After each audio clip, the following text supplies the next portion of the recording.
네, 안녕하세요. 설월기입니다. 오늘 목요일 모두 고생 많으셨습니다.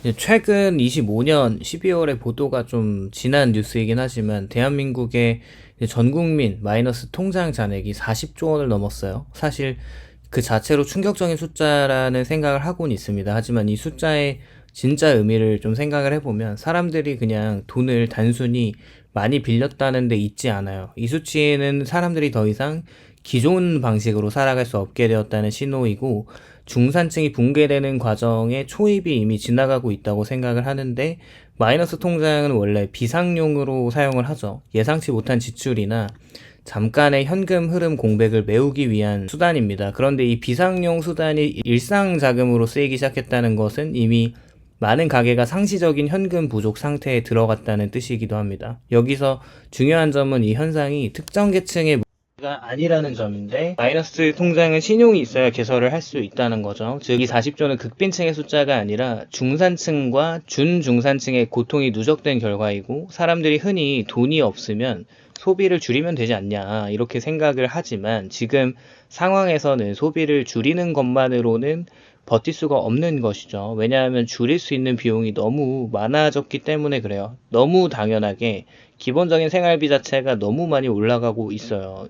이 비용들은 선택적인 소비가 아니라 고정 지출이라면, 문제는 이 고정 지출들이 지난 몇 년간 사람들의 소득 증가 속도보다 훨씬 빠르게 상승했다는 점인데, 이때 사람들은 선택을 강요받습니다. 생활 수준을 급격하게 낮추거나 아니면 신용으로 시간을 사거나, 그렇게 대안으로 마이너스 통장, 이 두 번째 선택지의 대표적인 형태로 나타나고 있는 거고요. 그래서 마이너스 통장 잔액 증가는 사람들이 사치해서 생긴 결과이면 너무 최악이라고 생각하지만, 대부분은 꼭 써야 하는 곳에 돈을 쓴 것 뿐입니다. 그리고 쓴 것도 없는데 돈이 없다라는 이야기를 하는데, 이 말이 과장이 아니라 현실에 가깝습니다. 더 심각한 문제는 마이너스 통장이 심리적인 완충 장치를 하는 역할을 하는 점이고요. 통장에 한도가 남아있는 사람은 아직 괜찮다고 느끼지만, 이건 문제를 해결하는 게 아니라 단지 미루는 것에 불과합니다. 그리고 이 문제를 미루는 게 사회 전체에서 동시에 일어나고 있다는 게 지금 상황의 위험한 본질이라고 생각을 하고요.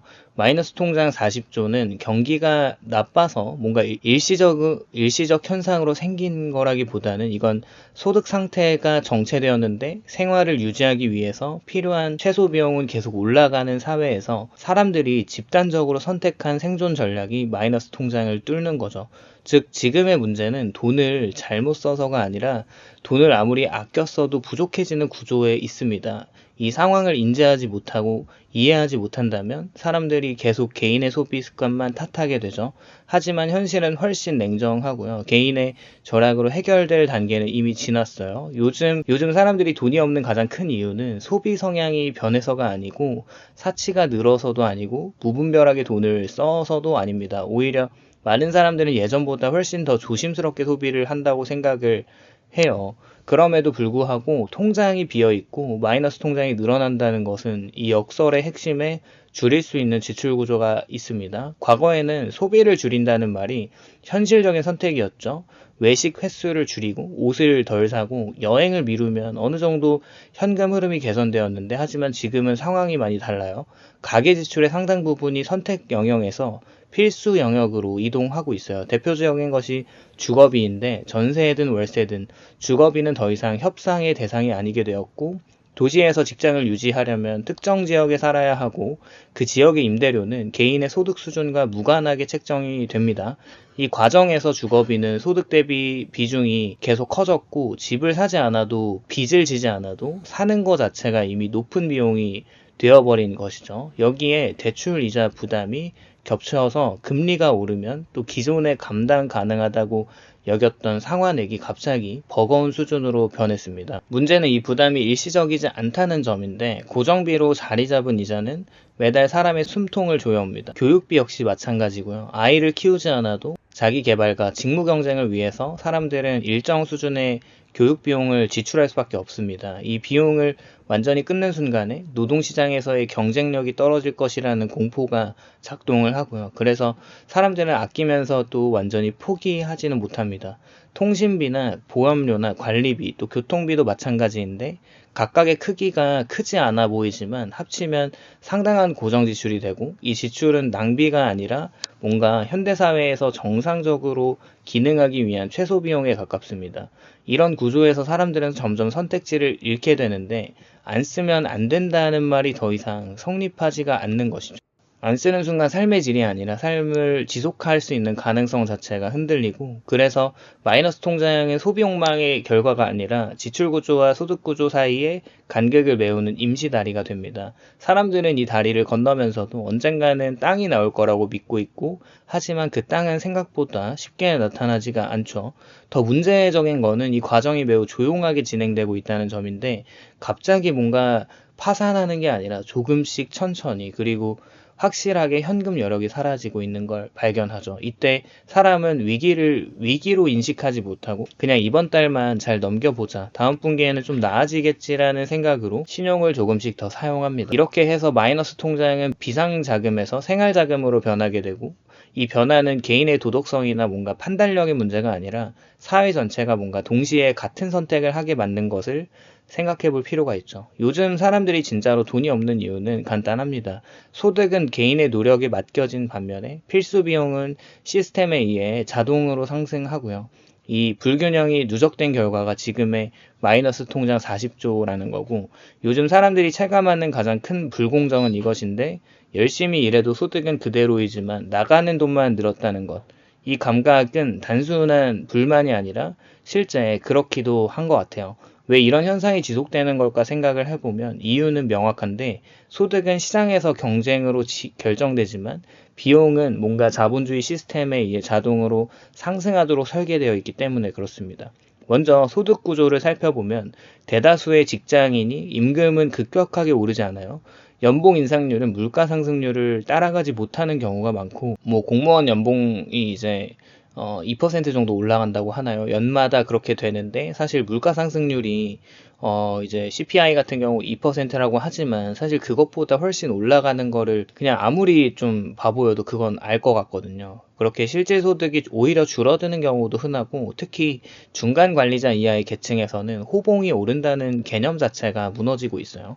기업은 비용 압박을 이유로 인건비를 계속 최소화하려고 하고 있고, 정규직 채용을 줄이고 계약직이나 외주나 프리랜서 비중은 계속 늘어나고 있습니다. 이런 노동시장 상황에서 개인의 노동시간이 늘어날 수는 있어도 시간당 가치가 크게 오르기는 어렵죠. 물론 퇴근을 하고 또 사이드 잡을 하면서 소득을 늘릴 수는 있겠지만, 과연 그렇게 쉽게 말하는 조언을 누가 즉각 따를 수 있고 행동할 수 있고 성과를 낼 수 있을까 생각해보면, 대부분은 퇴근하면 집에서 그냥 쓰러져서 다음날 출근을 위해 잠을 자야 합니다. 즉, 더 오래 일해도 더 많이 벌지 못하는 구조가 고착이 되고, 반면 비용은 다르죠. 주거비, 교육비, 의료비, 금융비용은 개인의 소득 수준과 거의 무관하게 움직이고 있고, 이 비용들은 시장 논리보다는 정책, 금융, 공급 구조의 영향을 더 크게 받는데, 그 결과 개인의 통제 범위를 벗어난 영역에서 지출이 계속 늘어날 수밖에 없죠.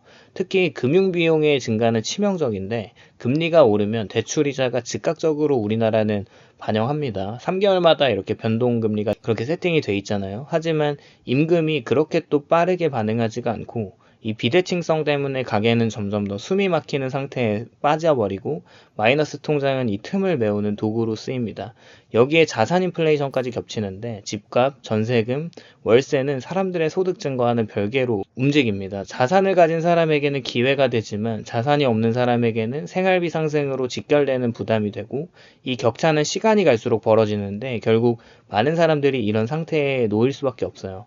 월급은 들어오지만 들어오는 순간 이미 쓰일 곳은 정해져 있고, 통장을 스쳐 지나가는 돈은 많은데 남는 돈은 없습니다. 이 상태가 장기화가 되면 사람은 자연스럽게 신용에 의존하게 되고, 이때 중요한 점은 이 상황이 개인의 선택이나 실패가 아니라는 것이고, 아주 보수적으로 살아도 현금 여력이 줄어드는 사람이 늘어날 수밖에 없습니다. 마이너스 통장 40조가 어쩌면 앞으로 50조, 60조 더 올라갈 가능성이 농후하고, 이 수치는 사회 전체 단위에서 작동하고 있다는 증거가 됩니다.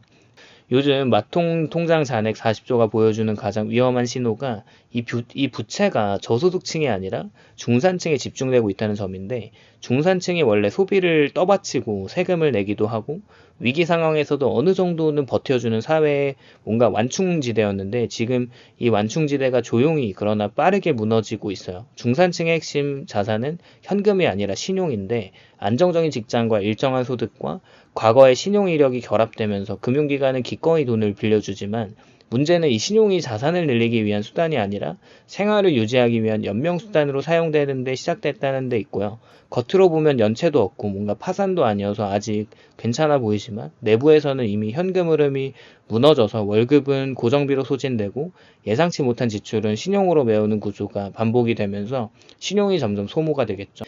더 위험한 것은 이 붕괴가 매우 조용하게 진행된다는 점으로, 가계부를 자세히 들여다보지 않으면 당사자조차 위기의 깊이를 체감하지 못하고, 다들 뭐 이렇게 산다는 말로 상황을 정상화하지만 신용 한도가 결국 바닥이 나고, 그 순간 마이너스 통장 상환 압박과 카드 돌려막기의 한계, 그리고 갑작스러운 금리 인상이 동시에 밀려오면서 문제가 폭발합니다.